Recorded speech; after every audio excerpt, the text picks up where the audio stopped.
Republic Bangla এরা বারবার ফলাও করে এই সংবাদ প্রচার করছে মন্দির ভাঙা হচ্ছে। আমরা সতর্ক থাকবো। আজকে আমরা দেখতে পাচ্ছি মাদ্রাসার ছাত্র, স্কুল কলেজের ছাত্র, এরা রাতের ঘুমকে হারাম করে কয়েকদিন আগে 1 সপ্তাহ পর্যন্ত মাদ্রাসার ছাত্রগুলো দিনের বেলায় পরীক্ষা দিয়েছে আর রাতের বেলায় মন্দির পাহারা দিয়েছে। এরা কোনো ঘুম নাওয়া খাওয়া কোনো কিছুই ছিল না, মন্দির পাহারার মধ্যে এরা লেগেছিল। এরা মন্দির যেন কোনো ক্ষতিগ্রস্ত না হয় চেষ্টা করেছে। এরপরেও বলা হচ্ছে মন্দির ভাঙা হচ্ছে। বাংলাদেশের মধ্যে এই ধরনের অপ্রীতিকর ঘটনা খুব কমই ঘটে। এই ধরনের ঘটনা ঘটে না, বরং আমাদের পার্শ্ববর্তী এলাকা ভারত, এখানে হিন্দু সংখ্যাগরিষ্ঠ এলাকা, ওইখানে মুসলমানরা কোনোভাবেই শান্তিতে থাকতে পারে না। মুসলমানরা গরু জবাই করতে পারে না, গরুর গোশত খাইতে পারে না, তারা স্বাধীনভাবে ইবাদত করতে পারে না। মুসলমানদের উপর নির্যাতন করা হয়, নিপীড়ন করা হয়, টর্চার করা হয়। এই ধরনের টর্চার বাংলাদেশের বুকে আজ পর্যন্ত কোন সংখ্যালঘুর উপর হয়নি। সংখ্যালঘুরা বাংলাদেশের মধ্যে জামায়াতে থাকে, এরকম জামায়াতে আমাদের মুসলমান ভাই বোনেরা ভারতের মধ্যে থাকে না। এখান থেকে আমরা জানবো রাষ্ট্র কাকে বলে। রাষ্ট্র বলা হয় সমাজ জীবনের মৌলিক এবং কেন্দ্রীয় একটি স্থানের নামকে। সমাজ জীবনের মৌলিক এবং কেন্দ্রীয় একটি স্থানের নাম হচ্ছে রাষ্ট্র। বিখ্যাত দার্শনিক এরিস্টটলের মতে রাষ্ট্র বলা হয় কয়েকটা গ্রাম, কিছু এলাকা, কিছু জনগোষ্ঠী একসাথে হয়ে একটি জায়গা আবাদ করাকে বলা হয় রাষ্ট্র। ইসলামিক রাষ্ট্র কাকে বলে? যেই রাষ্ট্র ইসলামের নীতি মেনে কোরআন সুন্নাহর আলোকে শরীয়তের ভিত্তিতে পরিচালিত হয়, শরীয়তের পরিভাষায় এটাকে বলা হয় ইসলামিক রাষ্ট্র। ইসলামিক রাষ্ট্রকে আরবিতে বলা হয় দারুল ইসলাম। ইসলামিক রাষ্ট্রে আরবি কি? দারুল ইসলাম। ইসলামিক রাষ্ট্রকে আরবিতে বলা হয় দারুল ইসলাম। ফুকাহায়ে কেরাম বলেন দারুল ইসলাম ইসমুল মাওকিআল্লাযী ইয়াকুনু তাহতা আইদিল মুসলিমিন। দারুল ইসলাম তথা ইসলামিক রাষ্ট্র বলা হয় ইসমুল মাওকিআ, এমন ভৌগোলিক জায়গাগুলোকে, এমন ভৌগোলিক অঞ্চলকে, আল্লাযী ইয়াকুনু তাহতা আইদিল মুসলিমিন, যেই ভৌগোলিক অঞ্চল মুসলমানদের তত্ত্বাবধানে পরিচালিত হয়। তো ফুকাহায়ে কেরামের মতে এমন ভৌগোলিক অঞ্চলগুলোকে ইসলামিক রাষ্ট্র বলা হয় যেই ভৌগোলিক অঞ্চলগুলো মুসলমানরা পরিচালনা করে। কারা পরিচালনা করে? মুসলমানরা পরিচালনা করে। এত চাপার দরকার নেই, তো আগে তো ঠিক ছিল, আগে তো ঠিক ছিল, ডিস্টার্ব হয়। যেটা মুসলমানরা পরিচালিত করে ওই রাষ্ট্রটাকে বলা হয় ইসলামিক রাষ্ট্র।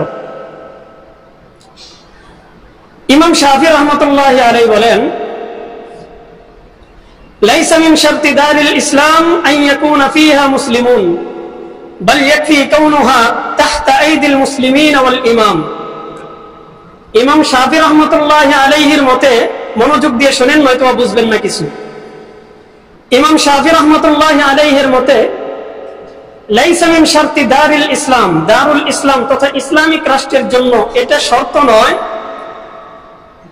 আন ইয়াকুনা ফিহা মুসলিমুন, যে রাষ্ট্রের বাসিন্দা যারা থাকবে, জনগণ যারা থাকবে সবাই মুসলমান হওয়া লাগবে, এটা শর্ত না। ইসলামিক রাষ্ট্রের জন্য ইমাম শাফি রাহমাতুল্লাহি আলাইহি বলেন ইসলামিক রাষ্ট্রের জন্য এটা শর্ত না যে রাষ্ট্রের বাসিন্দা যারা থাকবেন, জনগণ যারা থাকবেন 100% জনগণই মুসলমান হওয়া লাগবে, এটা শর্ত না।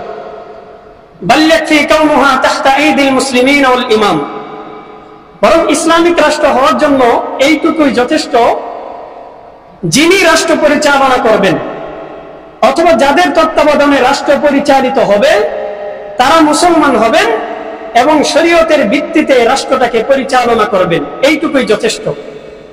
যদি এইটুকু হয় তাহলে এটা ইসলামিক রাষ্ট্র বলে গণ্য হবে, বাস। রাষ্ট্রের জন্য উপাদান বা উপকরণ হচ্ছে 5টা। রাষ্ট্রের উপাদান বা উপকরণ কয়টা? 5টা। 1 নম্বর সংঘবদ্ধ জনগোষ্ঠী। 2 নম্বর ব্যাপক প্রস্তুতিকরণ, 3 নম্বর সুনির্দিষ্ট একটা ভূমি, 4 নম্বর সরকার, 5 নম্বর সার্বভৌমত্ব। এই 5টা হচ্ছে রাষ্ট্রের উপাদান। একটা রাষ্ট্র গঠন করার জন্য 5টা উপাদানের প্রয়োজন। 1 নম্বর সংঘবদ্ধ জনগোষ্ঠী। একটা রাষ্ট্রের মধ্যে কিছু জনগোষ্ঠী একসাথে হয়ে, সমন্বয় হয়ে, সংঘবদ্ধ হয়ে তারা ওই জায়গাটাকে আবাদ করতে হবে। 2 নম্বর ব্যাপক প্রস্তুতিকরণ, অর্থাৎ রাষ্ট্রের জন্য যা যা প্রয়োজন হয় এই সমস্ত কিছু থাকতে হবে। 3 নম্বর সুনির্দিষ্ট একটা ভূমি, রাষ্ট্রের জন্য নির্ধারিত একটা জায়গা থাকতে হবে। 4 নম্বর সরকার, রাষ্ট্রের জন্য নির্দিষ্ট সরকার গঠিত থাকতে হবে। 5 নম্বর সার্বভৌমত্ব। ইসলামিক রাষ্ট্রের গঠন প্রণালী হচ্ছে 4টা। ইসলামিক রাষ্ট্রের গঠন প্রণালী কয়টা? 4টা। 1 নম্বর, যিনি রাষ্ট্রপ্রধান হবেন তিনি আল্লাহওয়ালা হবেন। রাষ্ট্রপ্রধান আল্লাহওয়ালা হতে হবে। 2 নম্বর, শাসনতন্ত্র, ইসলামিক রাষ্ট্রের শাসনতন্ত্র কোরআন সুন্নাহ মোতাবেক হতে হবে। 3 নম্বর, শুরাই পদ্ধতি তথা ইসলামিক রাষ্ট্র মজলিসে শুরা দ্বারা পরিচালিত হতে হবে। 4 নম্বর, ইসলামী শরিয়ত, অর্থাৎ শরিয়তের পূর্ণাঙ্গ বাস্তবায়ন ইসলামিক রাষ্ট্রের মধ্যে থাকতে হবে। এটা হচ্ছে ইসলামিক রাষ্ট্রের জন্য গঠন প্রণালী 4টা। ইসলামিক রাষ্ট্রের লক্ষ্য উদ্দেশ্য হচ্ছে 4টা। ইসলামী রাষ্ট্রের লক্ষ্য উদ্দেশ্য কয়টা? 4টা। 1 নম্বর লক্ষ্য উদ্দেশ্য, ইসলামিক রাষ্ট্রের 1 নম্বর লক্ষ্য উদ্দেশ্য হচ্ছে ইসলাম। 1 নম্বর লক্ষ্য কি? ইসলাম। ইসলামিক রাষ্ট্রের প্রথম লক্ষ্যই হবে যে রাষ্ট্রটা যেন ইসলাম মোতাবেক চলে, ইসলাম যেন প্রত্যেকের বক্ষের মধ্যে ধারণকৃত হয়, সবাই যেন তাদের নিজেদের মনের মধ্যে, বুকের মধ্যে ইসলামকে লালন করে, ধারণ করে। এটা হবে 1 নম্বর লক্ষ্য। ইসলাম হচ্ছে সার্বজনীন জীবন ব্যবস্থা। আল্লাহ পাক রব্বুল আলামিন সূরাতুল হজ্জের 41 নম্বর আয়াতে ইরশাদ করেন, الذين إن مكناهم في الأرض أقاموا الصلاة وآتوا الزكاة وأمروا بالمعروف ونهوا عن المنكر ولله عاقبة الأمور। আল্লাহ পাক রব্বুল আলামিন বলেন, এই আয়াতের আগের আয়াতে আল্লাহ তাআলা বলেছেন, ওয়ালা ইয়ানসুরান্নাল্লাহু মান ইয়ানসুরু, যারা আল্লাহকে সাহায্য করে আল্লাহ তাদেরকে সাহায্য করেন। যারা আল্লাহকে সাহায্য করে আল্লাহ তাদেরকে কি করেন? সাহায্য করেন। তো এই আয়াতের মধ্যে আল্লাহ তাআলা বলতেছেন, আমি কাদেরকে সাহায্য করি? আল্লাযীনা ইম্মাক্কান্নাহুম ফিল আরদ, যাদেরকে আমি দুনিয়ার মধ্যে ক্ষমতা দান করেছি, যাদেরকে দুনিয়ার মধ্যে আমি ক্ষমতা দান করেছি। এই ক্ষমতা পাওয়ার পর আকামুস সালাহ, এরা নামাজ আদায় করে, নামাজ কায়েম করে।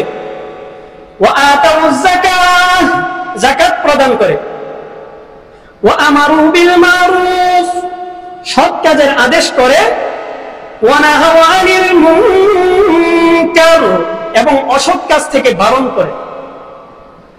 তো যাদেরকে আমি ক্ষমতা দান করেছি আর ক্ষমতা পাওয়ার পর তারা ক্ষমতার অপব্যবহার করে না, বরং ক্ষমতা পাওয়ার পর তারা 4টা গুরুত্বপূর্ণ কাজ আঞ্জাম দেয়। আকামুস সালাহ, এরা নামাজ কায়েম করে। ওয়া আতাউজ যাকাত, যাকাত প্রদান করে। ওয়া আমারু বিল মারুফ, সৎ কাজের আদেশ করে। ওয়া নাহাউ আনিল মুনকার, এবং অসৎ কাজ থেকে বারণ করে। আল্লাহ পাক রব্বুল আলামিন বলেন, এদের প্রতি আমার সাহায্য সহযোগিতা সব সময় থাকবে। তো রাষ্ট্রের ক্ষমতা পাওয়ার পর আল্লাহ পাকের পক্ষ থেকে সাহায্য আসতে পারে যদি এই 4টা কাজ করা যায়। ওয়ালিল্লাহি আকিবাতুল উমুর, সমস্ত কাজের পরিণাম পরিণতি আল্লাহ পাকের পক্ষ থেকেই আসে। তো মুফাসসিরিন কেরাম বলেন, যাদেরকে আল্লাহ তাআলা দুনিয়ার মধ্যে রাষ্ট্রের ক্ষমতায় বসান, তাদের জন্য অপরিহার্য হচ্ছে এই চারটা বিষয় বাস্তবায়ন করা, এই চারটা কাজ করা। বিশেষ করে ইসলামিক রাষ্ট্রগুলোতে যারা মুসলমান রাষ্ট্রপ্রধান হবে, তাদের জন্য দায়িত্ব এবং কর্তব্য হলো এই চারটা বিষয় আঞ্জাম দেওয়া। 1 নাম্বার, নিজে নামাজ পড়বেন এবং রাষ্ট্রের মানুষদেরকে নামাজ পড়ার জন্য উৎসাহিত করবেন, নামাজ কায়েম করবেন। 2 নাম্বার, যাকাত প্রদান করবেন। 3 নাম্বার, সৎ কাজের আদেশ করবেন। 4 নাম্বার, অসৎ কাজ থেকে বারণ করবেন। তো এই মৌলিক নীতিমালাগুলো যদি কেউ ফলো করে রাষ্ট্র পরিচালনা করতে পারে, এর মধ্যে যাকাত, এর মধ্যে হজ চলে আসবে, আরো যত নওয়াফেল বিভিন্ন ইবাদত আছে এইগুলো চলে আসবে, এমনিতেই চলে আসবে। বাকি মৌলিক হচ্ছে 4টা বিষয়। সূরা আলে ইমরানের 91 নম্বর আয়াত, আল্লাহ পাক রব্বুল আলামিন বলেন, ইন্নাল লাযীনা কাফারু ওয়া মাতু ওয়া হুম কুফফারুন ফালান ইউকবালা মিন আহাদিহিম মিলকুল আরদি যাহাবান ওয়া লাউ ইফতাদা বিহি উলাইকা লাহুম আযাবুন আলীমুন ওয়া মা লাহুম মিন নাসিরিন। আল্লাহ পাক রব্বুল আলামিন ইরশাদ করেন, ইন্নাল্লাযীনা কাফারু, যারা কাফের, ওয়া মাতু ওয়া হুম কুফফার, আর কাফের অবস্থাতেই মৃত্যুবরণ করে, ফালান ইউকবালা মিন আহাদিহিম মিলউল আরদি যাহাবা ওয়া লাউ ইফতাদা বিহি, এরা যদি নিজেদের মুক্তিপণ হিসাবে গোটা দুনিয়া ভরপুর স্বর্ণ মুদ্রা আল্লাহ তাআলার রাস্তায় দান করেও দেয়, আল্লাহ পাক রব্বুল আলামিন তাদের এই দানকে কখনো কবুল করবেন না। যারা কাফের অবস্থায় মৃত্যুবরণ করবে, তারা যদি দুনিয়া ভর্তি স্বর্ণ মুদ্রা আল্লাহ তাআলার রাস্তায় দান করে, আল্লাহ পাক বলেন আমি এই দানকে কবুল করব না। আল্লাহ তাআলা এই দান কবুল করবেন না। উলাইকা লাহুম আযাবুন আলীম, এদের জন্য রয়েছে যন্ত্রণাদায়ক শাস্তি। ওয়া মা লাহুম মিন নাসিরিন, আর কিয়ামতের ময়দানে আল্লাহ পাকের পক্ষ থেকে এদের জন্য কোনো সাহায্যকারী থাকবে না। বলেন নাউযুবিল্লাহ। তো দুনিয়ার মধ্যে একমাত্র জীবন ব্যবস্থা হচ্ছে ইসলাম, আল্লাহ পাকের কাছে সবচেয়ে গ্রহণযোগ্য, আল্লাহ পাকের কাছে একমাত্র গ্রহণযোগ্য জীবন ব্যবস্থা হচ্ছে ইসলাম। ইসলাম ভিন্ন অন্য কোন ধর্মের উপর যদি কোনো ব্যক্তি প্রতিষ্ঠিত থাকে আর ওই অবস্থাতে যদি সে মৃত্যুবরণ করে, আল্লাহ তাআলা বলেন দুনিয়া ভর্তি স্বর্ণ মুদ্রাও যদি সে দান করে, আমার কাছে এই দানের 1 আনা মূল্য থাকবে না, আমি এই দানকে কবুল করব না। সূরাতুল বাকারা 131 এবং 32 নম্বর আয়াত, আল্লাহ পাক রব্বুল আলামিন হযরত ইব্রাহিম আলাইহিস সালাতু ওয়াস সালামের কথা বলতেছেন, ইয ক্বালা লাহু রাব্বুহু আসলিম ক্বালা আসলামতু লিরাব্বিল আলামিন।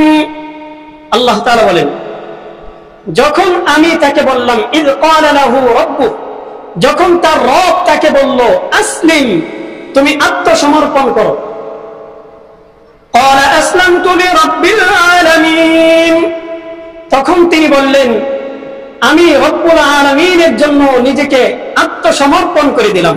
সুবহানাল্লাহ। ইব্রাহিম আলাইহিস সালাতু ওয়াস সালামকে আল্লাহ বলছেন তুমি আত্মসমর্পণ করো আমার কাছে, সারেন্ডার করো। ইব্রাহিম আলাইহিস সালাতু ওয়াস সালাম 7-5 কোনো চিন্তা ভাবনা করেন নাই, এদিক সেদিক তাকান নাই। আল্লাহ তাআলা বলছেন আমাকে আত্মসমর্পণ করার জন্য, সঙ্গে সঙ্গে তিনি বললেন রব্বুল আলামিনের জন্য আমি আত্মসমর্পণ করে ফেললাম। পরের আয়াতে আল্লাহ বলেন, ওয়াসাা বিহা ইব্রাহিম বানিহি ওয়া ইয়াকুব, ইব্রাহিম এবং ইয়াকুব তার সন্তানদেরকে ওসিয়ত করলো, নসিহত করলো, উপদেশ দিল। ইয়া বানিয়া ইন্নাল্লাহা আসতাফা লাকুমুদ-দীন ফালা তামুতুন্না ইল্লা ওয়া আনতুম মুসলিমুন।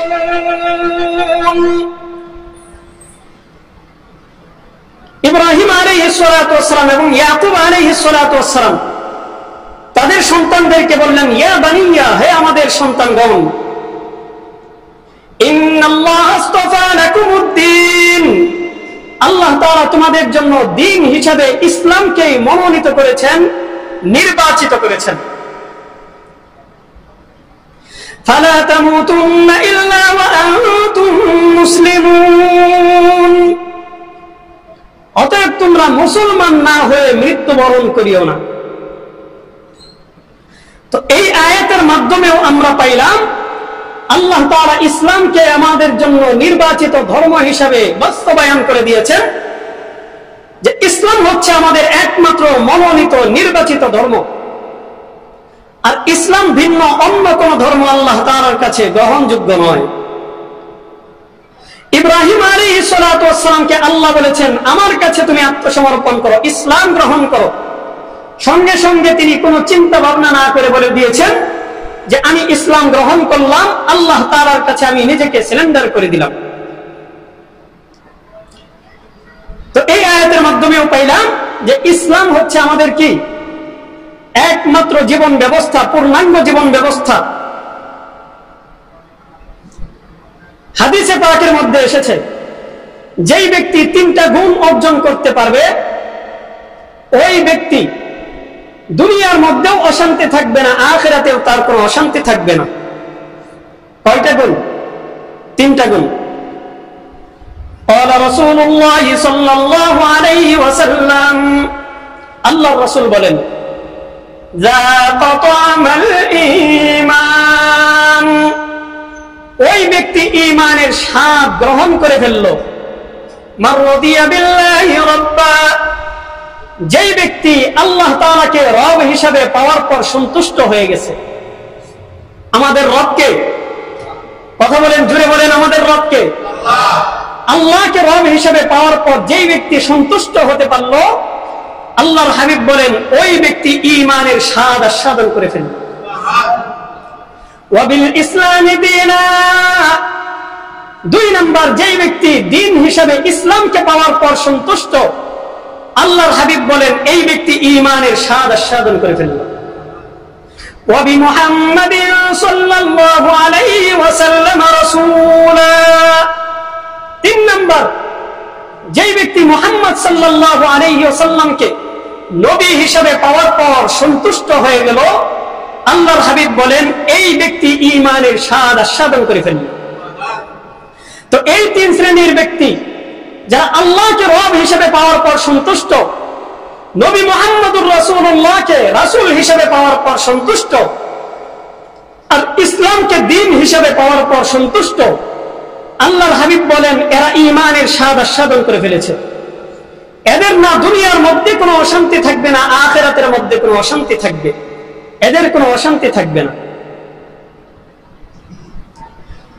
সূরা আলে ইমরান 19 নম্বর আয়াত, আল্লাহ পাক রব্বুল আলামিন বলেন, ইন্নাদ-দীনা ইনদাল্লাহিল ইসলাম ওয়া মা ইখতালাফাল্লাযীনা উতুল কিতাবা ইল্লা মিন বা'দি মা জাআহুমুল ইলমু বাগয়ান বাইনাহুম ওয়া মান ইয়াকফুর বিআয়াতিল্লাহি ফাইন্নাল্লাহা সারিউল হিসাব। আল্লাহ পাক রব্বুল আলামিন বলেন, ইন্নাদ-দীনা ইনদাল্লাহিল ইসলাম, আল্লাহ তাআলার কাছে একমাত্র মনোনীত গ্রহণযোগ্য দ্বীন হচ্ছে ইসলাম। সুবহানাল্লাহ বললেন না? আল্লাহ তাআলার কাছে একমাত্র মনোনীত ধর্ম কি? ইসলাম। ওয়া মা ইখতালাফাল্লাযীনা উতুল কিতাবা ইল্লা মিন বা'দি মা জাআহুমুল ইলমু বাগয়ান বাইনাহুম,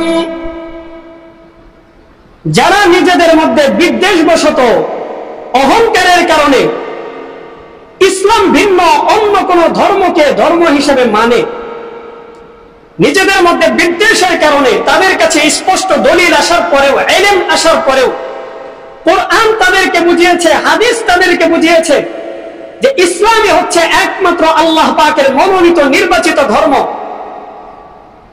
কোরআন সুন্নাহ তাদেরকে বোঝানোর পরেও যারা বোঝে নাই, বিদ্বেষের কারণে রাসূলকে রাসূল হিসেবে বিশ্বাস করে নাই, অন্য ধর্মকে নিজেদের ধর্ম হিসেবে গ্রহণ করেছে, আল্লাহ পাক রব্বুল আলামিন তাদের ব্যাপারে বলেন, وما اختلف الذين اوتوا الكتاب الا من بعد ما جاءهم العلم بغيا بينهم ومن يكفر بآيات الله فإن الله سريع الحساب।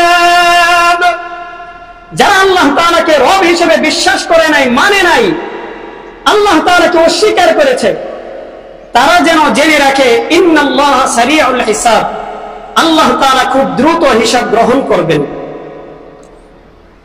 লাইটটা জ্বালায় দাও। আল্লাহ পাক রব্বুল আলামিন খুব দ্রুত হিসাব গ্রহণকারী, তারা যেন জেনে রাখে।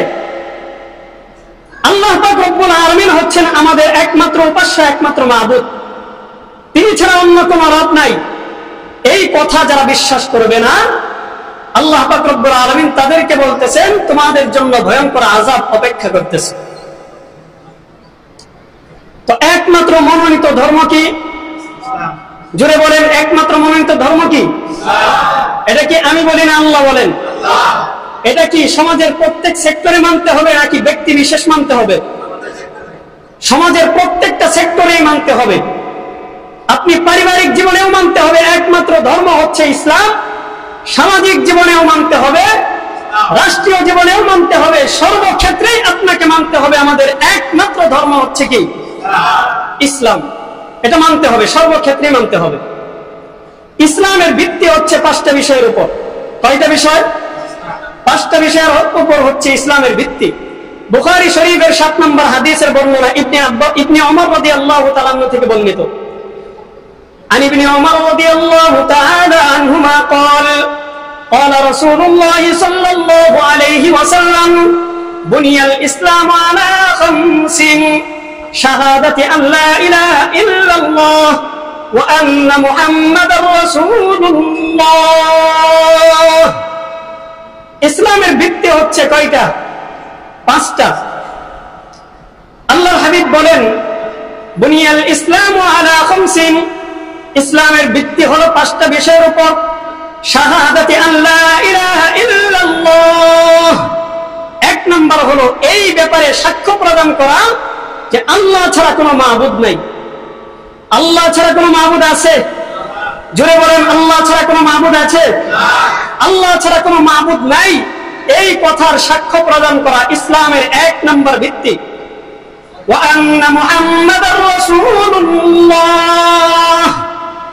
এবং মুহাম্মদ রাসূলুল্লাহ সাল্লাল্লাহু আলাইহি ওয়াসাল্লাম আল্লাহ তাআলার রাসূল, এই কথা বিশ্বাস করা। ওয়া ইকামিস সালাহ, 2 নম্বর নামাজ কায়েম করা। ওয়া ইতাইজ যাকাহ, 3 নম্বর যাকাত প্রদান করা। ওয়াল হজ, 4 নম্বর হজ করা। ওয়া সাওমি রমাদান, 5 নম্বর রমজানুল মুবারকের রোজা রাখা। এই 5টা হচ্ছে ইসলামের স্তম্ভ, ইসলামের ভিত্তি। তো ইসলামের ভিত্তি কয়টা?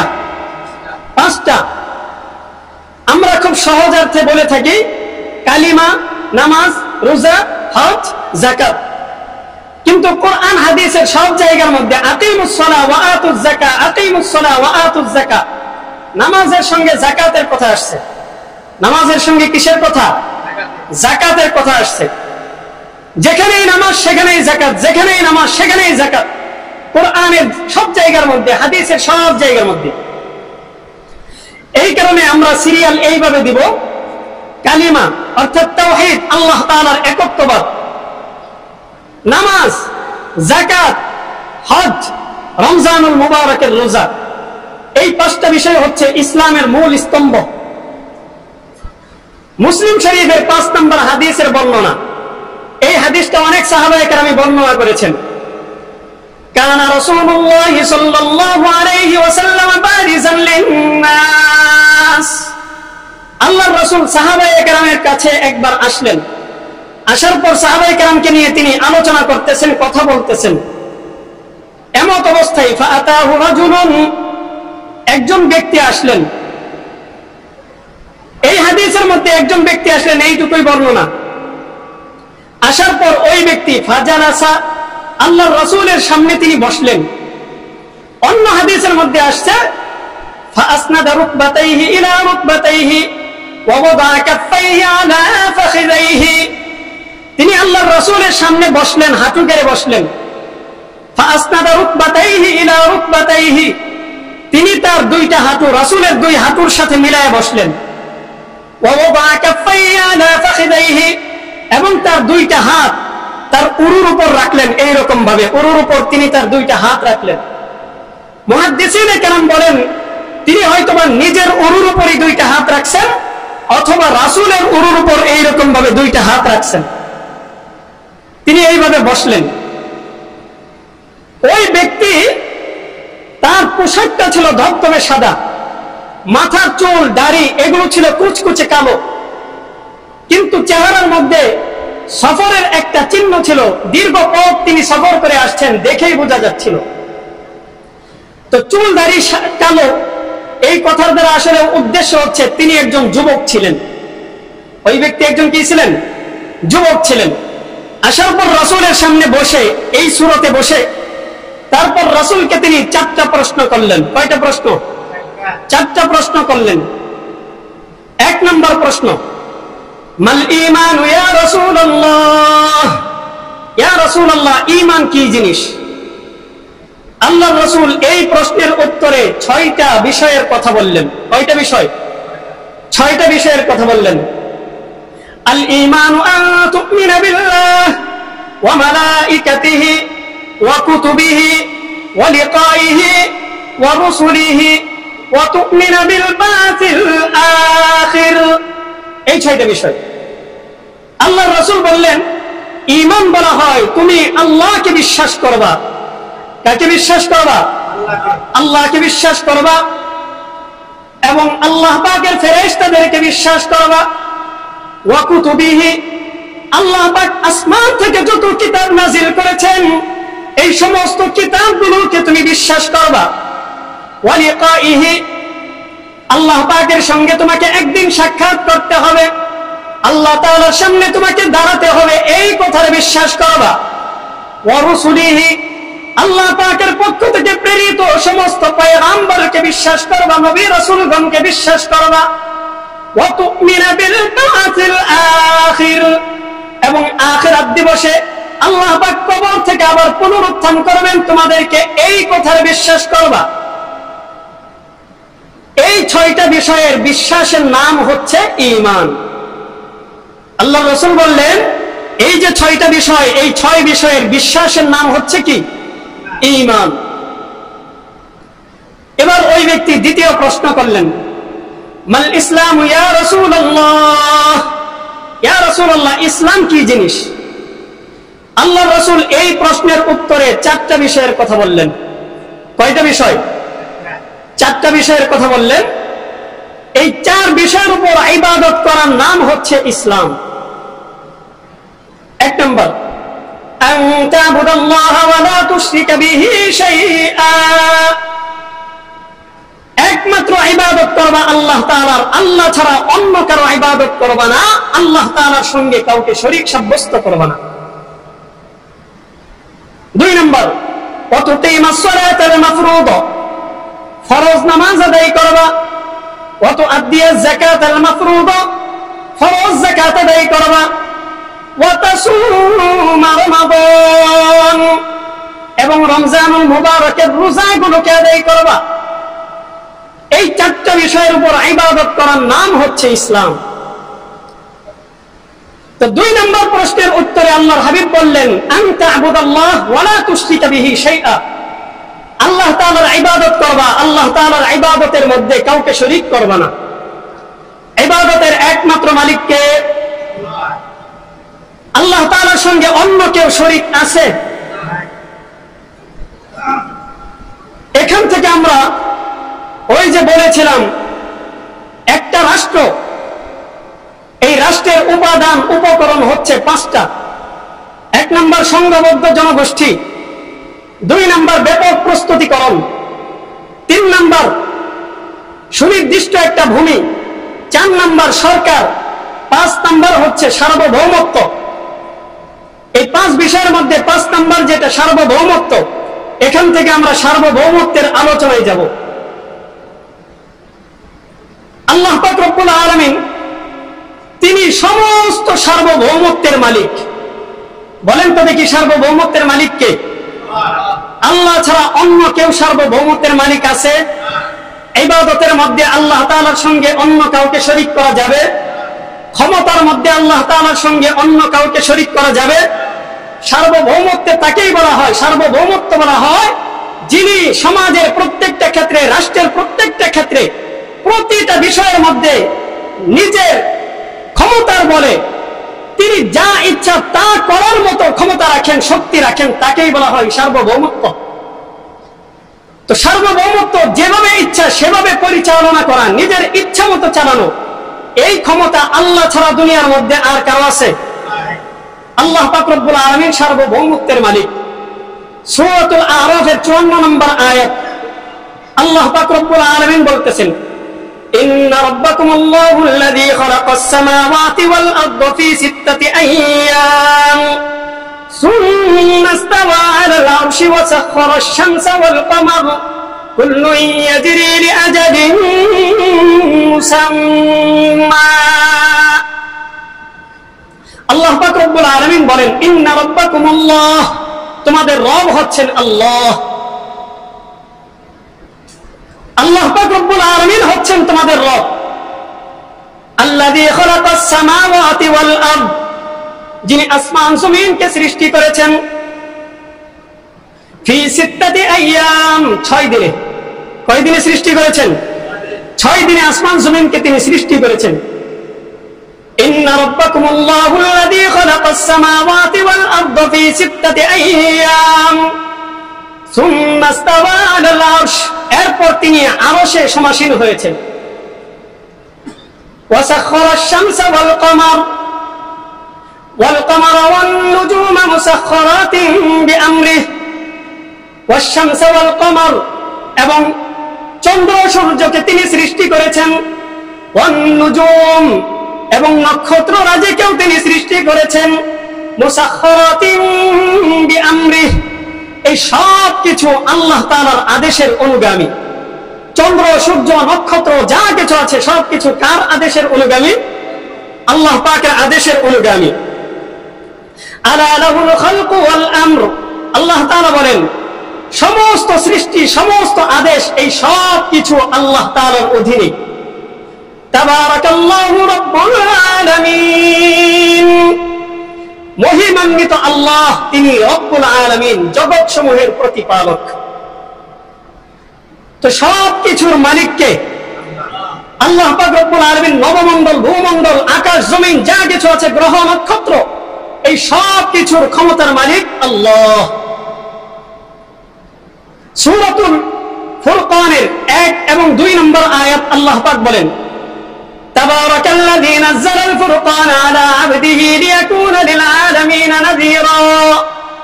তাবারাকাল্লাযী নাযালাল ফুরকান, মহিমান্বিত ওই সত্তা যিনি কুরআনকে নাযিল করেছেন আলা আবদিহি, তার বান্দার উপর। লিয়াকুনা লিল আলামিন নাযীরা, যাতে করে এই কুরআন সমস্ত জগৎবাসীর জন্য, সমস্ত জগৎবাসীর জন্য সতর্ককারী হইতে পারে। আল্লাযী লাহু মুলকুস সামাওয়াতি ওয়াল আরদ, আর আল্লাহ হচ্ছেন ওই সত্তা যার হাতে গোটা দুনিয়ার আসমান জমিনের ক্ষমতা, যার হাতে, তিনি হচ্ছেন আমাদের রব আল্লাহ। গোটা দুনিয়ার আসমান জমিনের সব কিছুর ক্ষমতার মালিককে আল্লাহ। আল্লাহ ছাড়া অন্য কেউ কি ক্ষমতার মালিক আছে? সার্বভৌম ক্ষমতার মালিক হলেন আল্লাহ। আল্লাযী লাহু মুলকুস সামাওয়াতি ওয়াল আরদ ওয়া লাম ইয়াত্তাখিয ওয়ালাদা, তিনি কোনো সন্তান গ্রহণ করেন নাই। ওয়া লাম ইয়াকুল লাহু শারীকুন ফিল মুলক, এবং ক্ষমতার মধ্যে, রাজত্বের মধ্যে তার কোনো অংশীদার নাই। এখানে আল্লাহ স্পষ্ট বলে দিলেন, সার্বভৌম রাজত্বের মধ্যে আল্লাহ তাআলার সঙ্গে অন্য কেউ অংশীদার নাই, তিনি রাজত্বের মালিক। ওয়ালাম ইয়াকুন লাহু শারীকুন ফিল মুলক ওয়া খালাকা কুল্লা শাইইন ফাকাদ্দারাহু তাকদীরা। তিনি সব কিছুই সৃষ্টি করেছেন, ফাকাদ্দারাহু তাকদীরা, এরপরে প্রত্যেকটা বিষয়কে তার পরিমিতি একটা অবস্থানের মধ্যে রেখে দিয়েছেন, একটা পরিমিতির মধ্যে প্রত্যেকটা জিনিসকে স্থাপন করে দিয়েছেন। তো এই আয়াতের মাধ্যমেও পাইলাম সার্বভৌমত্বের মালিককে, আল্লাহ হচ্ছেন সার্বভৌমত্বের মালিক। সূরাত ইউসুফের 40 নম্বর আয়াত আল্লাহ তাআলা বলেন, মা তা'বুদুনা মিন দুনিহি ইল্লা আসমাআন সাম্মাইতুমুহা আনতুম ওয়া আবাউকুম মা আনজালাল্লাহু বিহা মিন সুলতান। তোমরা আল্লাহ ছাড়া অন্য যাদের ইবাদত করো, আল্লাহ ছাড়া যাদেরকে তোমরা উপাস্য হিসেবে মেনেছো, আরে এই সমস্ত উপাস্যদের নাম এগুলো তো তোমরা এবং তোমাদের পূর্বপুরুষরাই দিয়েছো।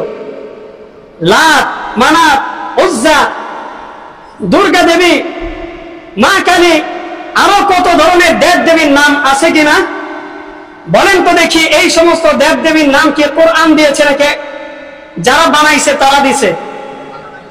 জোরে বলেন, যারা বানাইছে তারা দিছে, ঠিক কি ঠিক না? যারা বানাইছে তারাই দিছে। আল্লাহ পাক রব্বুল আলামিন বলতেছেন, আমি ছাড়া তোমরা যাদের ইবাদত করো, আরে তোমরা এই সমস্ত বস্তুকে যে রব হিসেবে মেনে নিয়েছো, উপাসনার উপযুক্ত হিসেবে মেনে নিয়েছো, এদের নাম তো আমি নামকরণ করি নাই, এদের নাম তোমরাই দিয়েছো। মা আনজালাল্লাহু বিহা মিন সুলতান, এরা যে তোমাদের রব, এই ব্যাপারে আল্লাহ কোন দলিল কোরআনের মধ্যে নাজিল করেন নাই। এরা তোমাদের রব না, আল্লাহ এই ধরনের কোন দলিল কোরআনে নাজিল করেন নাই যে এরা তোমাদের রব। এই ধরনের কোন দলিল কোরআনের মধ্যে আছে? ইনিল হুকমু ইল্লা লিল্লাহ, হুকুম চলবে কার? ইনিল হুকমু ইল্লা লিল্লাহ, হুকুম চলবে কার? জমিন যার হুকুম চলবে তার। এই জমিনটা কার? আল্লাহ তাআলার জমিনের মধ্যে হুকুম চলবে কার? আল্লাহর জমিনে আল্লাহর হুকুম চলবে, ঠিক কি ঠিক না? আল্লাহর জমিন হুকুম চলবে আল্লাহ। আল্লাহ পাক রব্বুল আলামিন বলতেছেন, তোমরা যাদেরকে রব হিসেবে মানো এরা তোমাদের রব না। এই দুনিয়ার মধ্যে আমার হুকুম চলবে, কারণ দুনিয়াকে সৃষ্টি করেছি আমি। আমার জমিনের মধ্যে আমার হুকুম চলবে, এটাই স্বাভাবিক। আপনার বাড়ির মধ্যে আপনার হুকুম চলবে, এটাই তো স্বাভাবিক নাকি? আপনার কথা মানবে, আপনি হলেন পরিবারের কর্তা, আপনার হুকুম সবাই মানতে বাধ্য, যদি আপনি ন্যায় এবং ইনসাফের উপর থাকেন। আল্লাহ পাক রব্বুল আলামিন বলেন যে হুকুম চলবে আমার, যেহেতু দুনিয়া সৃষ্টি করেছি আমি। সূরাতুল বুরুজের 16 নম্বর আয়াত আল্লাহ পাক রব্বুল আলামিন বলেন, ফাআলুল লিমা ইউরিদ, আল্লাহ তাআলা যা চান তাই করেন। তিনি তার ইচ্ছা মতো যা ইচ্ছা তিনি তাই করেন মানুষের কল্যাণের জন্য। সূরাত ইয়াসিনের 83 নম্বর আয়াত, অর্থাৎ শেষ আয়াত, এই আয়াতের মধ্যে আল্লাহ পাক রব্বুল আলামিন ইরশাদ করেন, ফাসুবহানাল্লাযী বিয়াদিহি মালাকুতু কুল্লি শাইইন ওয়া ইলাইহি তুরজাউন। আল্লাহ পাক রব্বুল আলামিন যিনি পূত পবিত্র, ফাসুবহানাল্লাযী বিয়াদিহি মালাকুত, যার হাতে মানুষের সমস্ত দুনিয়ার রাজত্ব, তিনি হচ্ছেন পূত পবিত্র সত্তা আল্লাহ। আল্লাহ তাআলা পূত পবিত্র, তার হাতে গোটা দুনিয়ার রাজত্ব। মালাকুতু কুল্লি শাইইন ওয়া ইলাইহি তুরজাউন, আর তার দিকেই তোমাদেরকে প্রত্যাবর্তন করতে হবে। বলেন তো দেখি, আমাদের প্রত্যাবর্তন কোথায় হবে? কথা বলে না। আমাদের সর্বশেষ প্রত্যাবর্তন কার কাছে হবে? আল্লাহ তাআলার কাছে আমাদের প্রত্যাবর্তন। এটা মানেন নাকি? যদি মানেন তো মুসলিম, না মানলে কাফের। স্পষ্ট কথা কোরআন বলে। আল্লাহ পাক রব্বুল আলামিন বলতেছেন, আল্লাহ হচ্ছেন সমস্ত রাজত্বের মালিক। তো এই আয়াতের মাধ্যমেও আমরা পাইলাম সার্বভৌমত্বের মালিককে, সমস্ত ক্ষমতার মালিককে। এবার যদি বলা হয় জনগণ সমস্ত ক্ষমতার উৎস, বলেন তো দেখি এখানে কি শিরিক হইল কি হইল না? গণতন্ত্রের বর্তমান নিয়ম হচ্ছে জনগণ সমস্ত ক্ষমতার উৎস, যেখানে ক্ষমতার একমাত্র মালিক হলেন কে, সেখানে জনগণকে ক্ষমতার মালিক বানিয়ে দেওয়া হচ্ছে। জনগণ ক্ষমতার মালিক হইতে পারে না, বরং জনগণ একজনকে ক্ষমতায় নামানোর ক্ষেত্রে আরেকজনকে ক্ষমতায় ওঠানোর ক্ষেত্রে মাধ্যম হইতে পারে। জনগণ হচ্ছে মাধ্যম, কিন্তু ক্ষমতার একমাত্র মালিক কে? জুড়ে বলেন ক্ষমতার মালিক কে? আল্লাহ হচ্ছেন ক্ষমতার মালিক। এটা আমি বলি না, কোরআন বলে, আমি বলি না, হাদিস বলে। তো ওই যে বলতেছিলাম যুবক, তিনি আল্লাহর রাসূলের কাছে এসে প্রশ্ন করতেছেন। 2 নম্বর প্রশ্ন করলেন ইসলাম কি জিনিস? আল্লাহর রাসূল বললেন আনতা আবুদাল্লাহ ওয়া লা তুশরিকা বিহি শাইআ, আল্লাহর ইবাদত করো, আল্লাহর ইবাদতের সঙ্গে অন্য কাউকে তোমরা শরীক করিও না। শিরক 2 প্রকার, 1 নম্বর আশ-শিরকুল আকবার, 2 নম্বর আশ-শিরকুল আসগর। বড় শিরক, ছোট শিরক। আশ-শিরকুল আকবার বড় শিরক। বড় শিরক আবার 3 প্রকার। বড় শিরক কয় প্রকার? 3 প্রকার। আশ-শিরকুল ইতিকাদ, বিশ্বাসগত শিরক। আশ-শিরকুল আকওয়াল, কথাগত শিরক। আশ-শিরকুল আফআল, কর্মগত শিরক। বিশ্বাসগত শিরক আশ-শিরকুল ইতিকাদ। আল্লাহ পাক রব্বুল আলামিন সূরাতুশ শূরার 49 এবং 50 নম্বর আয়াতে বলতেছেন লিল্লাহি মুলকুস সামাওয়াতি ওয়াল আরদ ইয়াখলুকু মা ইয়াশা ইয়াহাবু লিমান ইয়াশাউ ইনাসান ওয়া ইয়াহাবু লিমান ইয়াশাউ আয-যুকুর আও ইউযাওwijuhum যুকরানান ওয়া ইনাসা ওয়া ইয়াজআলু মান ইয়াশাউ আকিমা ইন্নাহু আলিমুন কাদির। আল্লাহ তাআলা বলেন লিল্লাহি মুলকুস সামাওয়াতি ওয়াল আরদ, এই আসমান জমিনের ক্ষমতার মালিক কে? আসমান জমিনের ক্ষমতার মালিক হচ্ছেন আল্লাহ। ইয়াখলুকু মা ইয়াশা, তিনি যা চান তাই সৃষ্টি করেন। ইয়াহাবু লিমান ইয়াশাউ ইনাসা, তিনি যাকে চান তাকে কন্যা সন্তান দান করেন। ওয়া ইয়াহাবু লিমান ইয়াশাউ আয-যুকুর, আর যাকে চান তিনি ছেলে সন্তান দান করেন। আও ইউযাওwijuhum যুকরানান ওয়া ইনাসা, আবার যাকে চান তাকে তিনি কন্যা এবং ছেলে দুইটাই দান করেন। ওয়া ইয়াজআলু মান ইয়াশাউ আকিমা, আবার কোন কোন মহিলাকে তিনি চাইলে বান্দা বানিয়ে রাখেন। এরকম আমাদের সমাজে আছে কিনা? আল্লাহ পাক রব্বুল আলামিন বলতেছেন আমি কন্যা সন্তান দেই, আমি ছেলে সন্তান দেই, আমি কন্যা এবং সন্তান দুইটা একসাথে দেই। আবার আমি চাইলে ইচ্ছা করলে তোমাদেরকে বন্দা বানিয়ে রাখতে পারি, কোন সন্তান হবে না, নিঃসন্তান বানিয়ে রাখতে পারি। এই সব কিছুর ক্ষমতার মালিক কে? এখন যদি বলেন খাজা বাবা সন্তান দেয়, আকিজ বাবা সন্তান দেয়, দেওয়ানবাগি সন্তান দেয়, রাজার বাগি সন্তান দেয়, এরা কি সন্তান দেওয়ার ক্ষমতা রাখে? আল্লাহ পাক বললেন সন্তান দেওয়ার ক্ষমতার একমাত্র মালিক হলাম কে? আল্লাহ বলেন আমি হলাম তোমাদেরকে সন্তান দেওয়ার মালিক। যাকে ইচ্ছা তাকে সন্তান দেব, যাকে ইচ্ছা তাকে বন্দা বানিয়ে রাখবো। এটা ক্ষমতার মালিক আমি। আমি ইচ্ছা করলে যেভাবে ইচ্ছা সেভাবে পরিচালনা করব। আল্লাহ পাক রব্বুল আলামিন সন্তান দেন। এই ক্ষেত্রে যদি কেউ এই ধরনের আকীদা পোষণ করে যে খাজা বাবা সন্তান দিতে পারে, আকিজ বাবা সন্তান দিতে পারে, অমুক পীর তমুক পীর অমুক তন্ত্র মন্ত্র আমাদেরকে সন্তান দেয়, নিঃসন্দেহে এই ব্যক্তি কাফের। এই ব্যক্তি কাফের। ইতিকাদি ভুল করেছে, সে আকীদাগত সমস্যার মধ্যে পড়ে গিয়েছে, তার আকীদা নষ্ট হয়ে গেছে, সে কাফের। 2 নম্বর বড় শিরকের কথা বললাম, আশ-শিরকুল আকওয়াল, কথাগত শিরক। আপনি সকালবেলা ঘুম থেকে উঠছেন, দোকানে গেছেন, যাওয়ার পর চাউল আনতে গেছেন, গিয়ে বলছেন যে ভাই চাউল দেন 1 কেজি। চাউল নেওয়ার পর পকেটে হাত দিয়েছেন, টাকা নাই, মানিব্যাগ বাসার মধ্যে রেখে আসছেন, বলতেছেন ভাই বাকি নিয়ে যাই, একটু পরে এসে টাকা দিয়ে যাব। দোকানদার বলতেছে যে মাত্র ওই দোকানটা খুললাম, এখনো পর্যন্ত বনি করতে পারলাম না। এখনো কি করতে পারলাম না? বনি করতে পারলাম না। আমাদের সমাজের মধ্যে এমনটা হয়। বলতেছে বনি করতে পারলাম না এখনো পর্যন্ত, আপনি আমার কাছ থেকে বাকি নেবেন। এমন যদি শুরুতে হয় তাহলে তো সারাদিন খারাপ যাবে। বলেন নাউজুবিল্লাহ। কেউ যদি এই ধরনের আকীদা পোষণ করে, মুখে যদি এই ধরনের কথা বলে, এই ব্যক্তির ঈমান ঠিক থাকবে না। কারণ আল্লাহ তাআলা সবকিছুর ভালো মন্দ সবকিছু দেখেন কে? ভালো মন্দ সবকিছু বাস্তবায়ন করেন কে? এই ক্ষেত্রে আপনি সকালবেলা একজনকে বাকি দিলেন আর আপনার সারাদিন খারাপ যাবে, আকীদা আপনার খারাপ হয়ে গেছে। এই ধরনের আকীদা পোষণ করা কখনো মুসলমানদের আকীদা হইতে পারে না।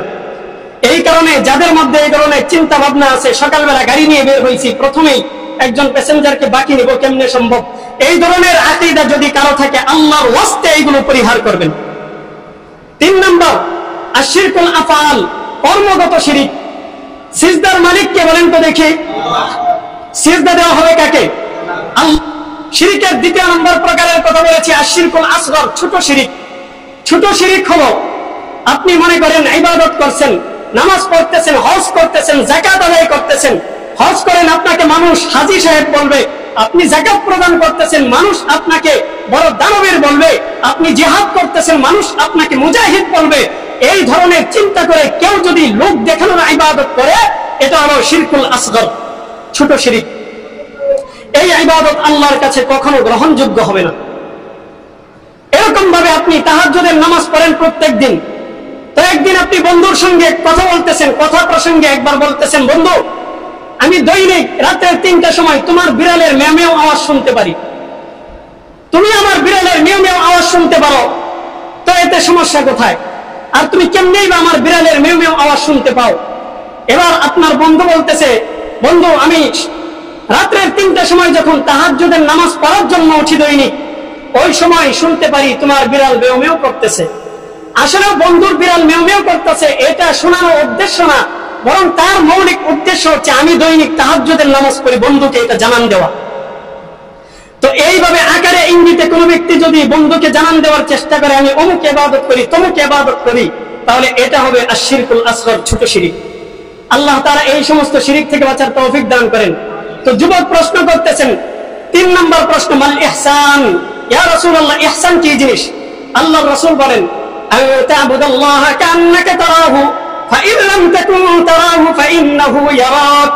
তুমি এমন ভাবে আল্লাহর ইবাদত করো যেন তুমি আল্লাহকে দেখতে পাচ্ছ।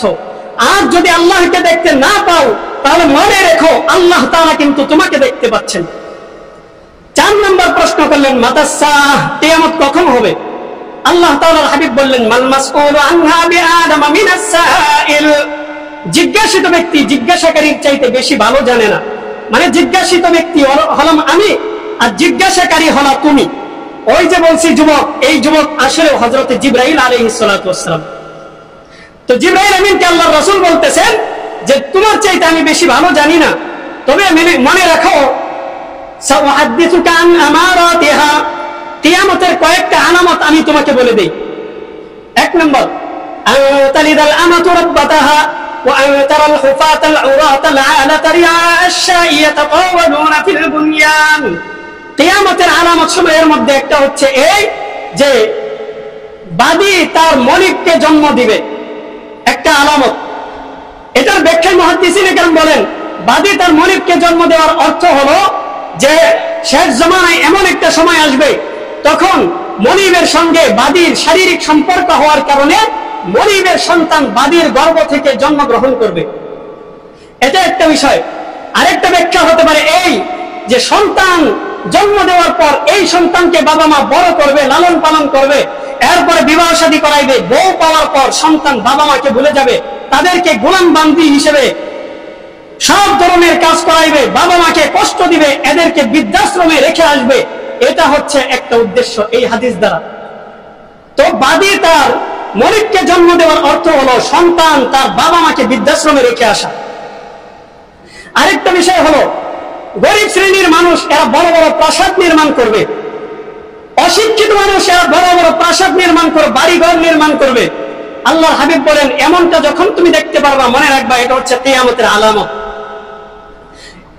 এরপর আল্লাহর হাবিব বলেন, জিবরাইল এই যে তুমি যে আমাকে কিয়ামত সম্পর্কে প্রশ্ন করলা, এই কিয়ামত সংক্রান্ত প্রশ্ন, এটা হলো ওই 5 বিষয়ের অন্তর্ভুক্ত যে 5 বিষয় সম্পর্কে আল্লাহ তাআলা বলেন, ইন্নাল্লাহা ইনদাহু ইলমুস সাআহ। আল্লাহ তাআলার কাছে কিয়ামতের ব্যাপারে সব জ্ঞান। কিয়ামত কবে হবে, কখন হবে, আল্লাহ তাআলাই ভালো জানেন। ওয়া ইউনাজ্জিলুল গায়স, বৃষ্টি কখন, কেমনে, কোথায়, কতটুকু হবে, এটা আল্লাহ ছাড়া অন্য কেউ জানে না। বলেন তো দেখি, এই যে সকালবেলায় দেখলাম আকাশের মধ্যে রৌদ্র দেখা যাচ্ছে, রোদ ছিল, সূর্য দেখা যাচ্ছিল, হঠাৎ করেই বৃষ্টি নেমে গেল। আমরা কি আগে থেকে জানতাম যে বৃষ্টি আসবে? আল্লাহ তাআলাই ভালো জানেন। ওয়ায়ুনাজ্জিলুল গায়স ওয়া ইয়ালামু মা ফিল আরহাম। মায়ের গর্ভের মধ্যে যে সন্তানটা আস্তে আস্তে বড় হচ্ছে, এই সন্তানটা কি হবে, ছেলে হবে না মেয়ে হবে, এই ছেলেটা, এই বাচ্চাটা সে ভালো হবে না মন্দ হবে, এই সব কিছুর জ্ঞান কার কাছে? ওয়ামা তাদরি নাফসুম মাযা তাকসিবু গাদা। আগামীকাল তুমি কি উপার্জন করবে এটা আল্লাহ ছাড়া অন্য কেউ জানে না। ওয়ামা তাদরি নাফসুম বিআইয়ি আরদিন তামুত। তুমি কোথায় মৃত্যুবরণ করবা এটা আল্লাহ ছাড়া অন্য কেউ জানে না। তো এই হচ্ছে কিয়ামতের আলামত এবং কিয়ামত সংক্রান্ত তোমার যে প্রশ্ন, এই প্রশ্নটা দুনিয়ার কোনো মানুষ জানে না আল্লাহ ছাড়া। তো বলছিলাম যে একটা রাষ্ট্র পরিচালিত হয়, এই রাষ্ট্রের মধ্যে সার্বজনীন ক্ষমতার একমাত্র অধিপতি কে? আল্লাহ হচ্ছেন একমাত্র ক্ষমতার মালিক। তো আল্লাহ পাক রব্বুল আলামিন ক্ষমতা আমাদেরকে দিয়েছেন, ক্ষমতা আমাদেরকে ক্ষণিকের জন্য দান করে থাকেন। এই ক্ষমতা পাওয়ার পর ক্ষমতার অপব্যবহার করা কারোর জন্যই উচিত না। আমাদের এই মুসলিম দেশ, আমাদের দেশ মুসলমানদের দেশ, মুসলিম সংখ্যাগরিষ্ঠ দেশ, এই দেশের মধ্যে নানা ধরনের নৈরাজ্য সৃষ্টি করার জন্য আজকে পায়তারা করা হচ্ছে। মুসলমানদের মনের মধ্যে আতঙ্ক তৈরি করা হচ্ছে। মুসলমানদের এই দেশের ভাবমূর্তি সারা বিশ্বের মধ্যে নষ্ট করে দেওয়ার জন্য পায়তারা করা হচ্ছে। আজকে বলা হচ্ছে আমাদের বাংলাদেশের মধ্যে মুসলমানদের দ্বারা হিন্দুরা নির্যাতিত হচ্ছে, হিন্দুদের মন্দির ভাঙা হচ্ছে, অথচ এই ধরনের প্রোপাগান্ডা এগুলো তারা চালাচ্ছে আমাদের বাংলাদেশের মুখকে, এই বাংলাদেশকে বিশ্বের মুখে কলঙ্কিত করার জন্য। তো যারা এই ধরনের পায়তারা চালাচ্ছে তাদের ব্যাপারে সতর্ক থাকতে হবে, তাদের ব্যাপারে সতর্ক থাকতে হবে। বিশেষ করে ভারতের কলকাতার একটা মিডিয়া রিপাবলিক বাংলা, এরা বারবার ফলাও করে এই সংবাদ প্রচার করছে মন্দির ভাঙা হচ্ছে। আমরা সতর্ক থাকবো। আজকে আমরা দেখতে পাচ্ছি মাদ্রাসার ছাত্র, স্কুল কলেজের ছাত্র, এরা রাতের ঘুমকে হারাম করে কয়েকদিন আগে এক সপ্তাহ পর্যন্ত মাদ্রাসার ছাত্রগুলো দিনের বেলায় পরীক্ষা দিয়েছে আর রাতের বেলায় মন্দির পাহারা দিয়েছে। এরা কোনো ঘুম নাওয়া খাওয়া কোনো কিছুই ছিল না, মন্দির পাহারার মধ্যে এরা লেগেছিল। এরা মন্দির যেন কোনো ক্ষতিগ্রস্ত না হয় চেষ্টা করেছে। এরপরেও বলা হচ্ছে মন্দির ভাঙা হচ্ছে। বাংলাদেশের মধ্যে এই ধরনের অপ্রীতিকর ঘটনা খুব কমই ঘটে। এই ধরনের ঘটনা ঘটে না, বরং আমাদের পার্শ্ববর্তী এলাকা ভারত, এখানে হিন্দু সংখ্যাগরিষ্ঠ এলাকা, ওইখানে মুসলমানরা কোনোভাবেই শান্তিতে থাকতে পারে না। মুসলমানরা গরু জবাই করতে পারে না, গরুর গোশত খাইতে পারে না, তারা স্বাধীনভাবে ইবাদত করতে পারে না। মুসলমানদের উপর নির্যাতন করা হয়, নিপীড়ন করা হয়, টর্চার করা হয়। এই ধরনের টর্চার বাংলাদেশের বুকে আজ পর্যন্ত কোনো সংখ্যালঘুর উপর হয়নি। সংখ্যালঘুরা বাংলাদেশের মধ্যে জামায় আদরে থাকে, এরকম জামায় আদরে আমাদের মুসলমান ভাই বোনেরা ভারতের মধ্যে থাকে না। এই কারণে এদের ব্যাপারে সতর্ক থাকতে হবে। কি বলবো দুঃখের কথা, এই ভারতে কলকাতায় গত 2 দিন আগে মৌমিতা নামক একজন মেয়ে, এই মেয়ে হাসপাতালের মধ্যে চাকরি করে, 36 ঘন্টা ডিউটি করার পর সে যখন বাসায় এসে ঘুমাইছে, রুমের মধ্যে তাকে ধর্ষণ করা হয়েছে, গণধর্ষণ করেছে। এমন ভাবে ধর্ষণ করা হয়েছে তার শরীর ক্ষতবিক্ষত করে দিয়েছে। শরীরের মধ্যে 113টা কামড়ের দাগ পাওয়া গেছে। বলেন নাউজুবিল্লাহ, 113টা কামড়ের দাগ পাওয়া গেছে। তার শরীরের মধ্যে 150 গ্রাম শুক্রাণু বিন্দু পাওয়া গেছে। একজন পুরুষের সর্বোচ্চ শুক্রাণু বিন্দু বের হয় 5 থেকে 6 গ্রাম, এই জায়গার মধ্যে 150 গ্রাম। এর অর্থ হলো মিনিমাম 20 থেকে 25 জন মানুষ তাকে গণধর্ষণ করেছে। তো এরকমটা যে ঘটেছে আমাদের পার্শ্ববর্তী এলাকা, তাও কি একজন হিন্দু মেয়ের উপর এরকমটা ঘটেছে, অন্যায় হয়েছে, এই সংবাদ তো রিপাবলিক বাংলা কোনোদিনও ফলাও করে প্রচার করতে চাইলে। যখন বাংলাদেশ থেকে আওয়াজ উঠেছে তখন তারা আস্তে আস্তে মেউ মেউ করে বিড়ালের মতো এই সংবাদ প্রচার করছে। এদের ব্যাপারে সতর্ক থাকতে হবে। এরা আমাদের বাংলাদেশের মুখকে বিশ্বের মুখে প্রোপাগান্ডা চালিয়ে আমাদের বাংলাদেশের ভাবমূর্তি নষ্ট করতে চায়। এদের ব্যাপারে সতর্ক থাকতে হবে। আমাদের এলাকার মধ্যে হিন্দুদের মন্দির আছে, মন্দির যেই পরিমাণ মসজিদ সেই পরিমাণ। এই কারণে মন্দিরের পাহারার ব্যবস্থা করেন, মন্দির পাহারা দেন, যাতে করে কেউ এই জায়গার মধ্যে অরাজকতা সৃষ্টি করে আমাদের মুসলমানদের উপর দিয়ে কোনো ধরনের অন্যায়ের কোনো অভিযোগ উত্থাপন করতে না পারে। এই কারণে মন্দির পাহারা দেওয়ার ব্যবস্থা করেন। আল্লাহ পাক রব্বুল আলামিন আমাদেরকে বুঝার আমল করার তৌফিক